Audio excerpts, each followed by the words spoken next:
আমাদের শুটকির ব্যবসায়ীদের আসলে আবহাওয়ার উপর নির্ভর করেই চলতে হয়।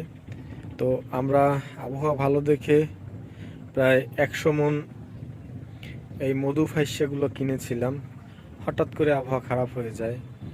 এখন এই মাছগুলো তো আমরা চেয়েছিলাম আজকের ভিতরেই রোদে দিয়ে দিব, কিন্তু যখনই আবহাওয়াটা খারাপ হয়ে যায় তখনই আমাদের সিদ্ধান্ত চেঞ্জ করতে হয়েছে। এখন আবার এই মাছগুলোকে আমরা বরফে রাখতে হবে যতদিন আবহাওয়া ভালো না হয়।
ধোয়ার জন্য সবাই প্রস্তুতি নিয়েছিল, ঝুড়ি এনে রেডি করা হয়েছিল।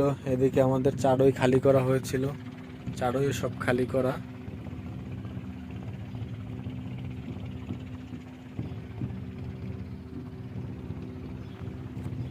কিন্তু দুর্ভাগ্য, রোদ না থাকার কারণে আজকে আর এই মাছগুলো রোদে দেওয়া যাবে না।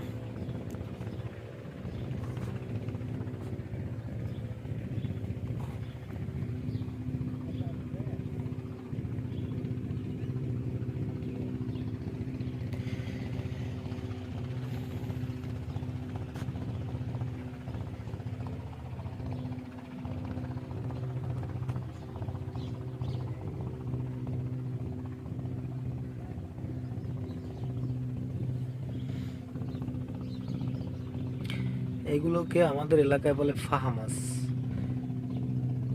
এই মাছটা শুটকি এবং কাঁচা দুটো খেতেই অনেক স্বাদ, কিন্তু মাছগুলোতে অনেক কাঁটা।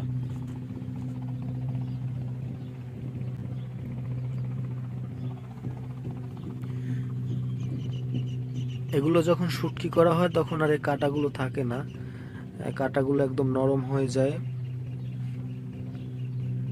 তখন খুব সুন্দরভাবে খাওয়া যায়।